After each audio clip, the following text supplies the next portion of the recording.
Hello and welcome to Intro to Visual Arts. I'm Professor Daniel Oliva. I want to give you a quick introduction to the course so that you know how it's structured. The class is an introduction to the history and meaning of visual art. We're going to explore the way that artists use creativity and visual elements to mold various mediums into works of art. Our current art period has been blown wide open in terms of what materials are available for artists to use. They include video, performance, installations, and even earthworks. But artists have been using the same essential concepts for over 75,000 years, which is how long people have been making objects that carry visual meaning. That's longer than something like agriculture, which is only 12,000 years old. Art can do more than just decorate or express an emotion. It can also carry a deep meaning about the human experience, and it can also play a role in shaping society. We're going to look at many periods and also spend the last few weeks in particular on contemporary art.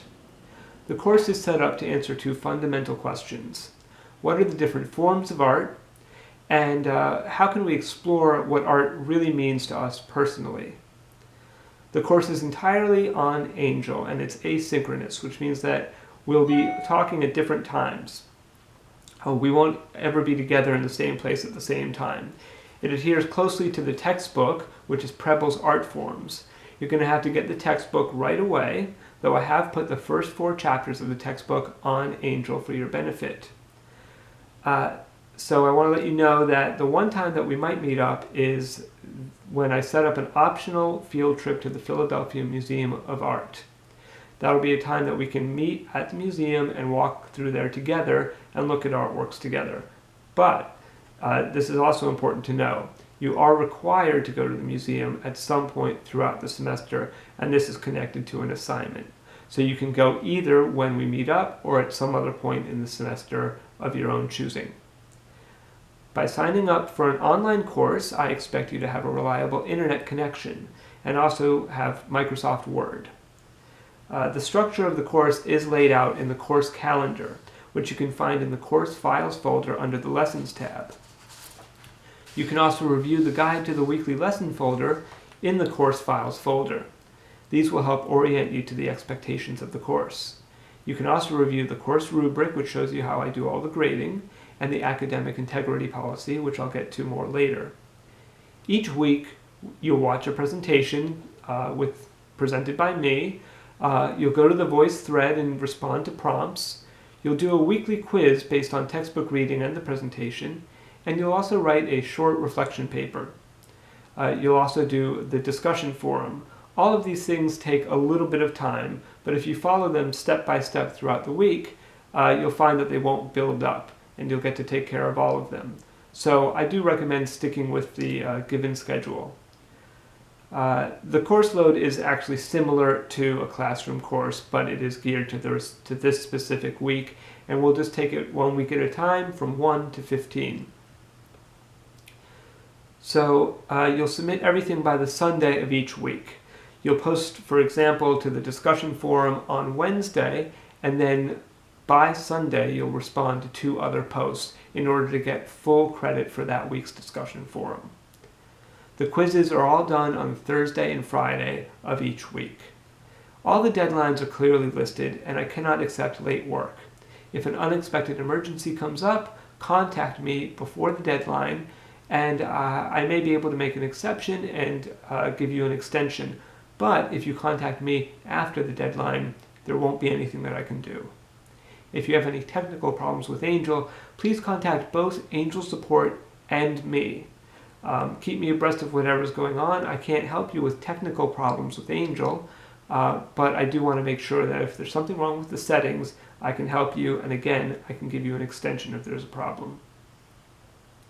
I want to talk about the academic integrity policy at Penn State. It basically boils down to one idea. You must use your own words for everything that you post or submit, including every activity in this class and the final paper. Everything has to be in your own words. If you read an interesting opinion or analysis online or in a book, and you want to express the same thoughts in a discussion forum, simply translate them into your own words so that they're filtered through your mind. anything that's copied directly is considered plagiarism and is subject to punitive consequences. These can include failure of the course, something as serious as that. So we take plagiarism very seriously. Believe me, if you think that it's worth the risk, it's not, because it's very easy to tell when someone is using someone else's writing as their own. I want you to know that I understand that there's a lot of very difficult material in this course. You might feel overwhelmed when you're discussing some of these new concepts. You can reach out to your fellow classmates. You can certainly reach out to me. And if you have trouble with some of the materials in the course, simply post your confusion online. And chances are, if you have any questions, then someone else probably has the same question that you do.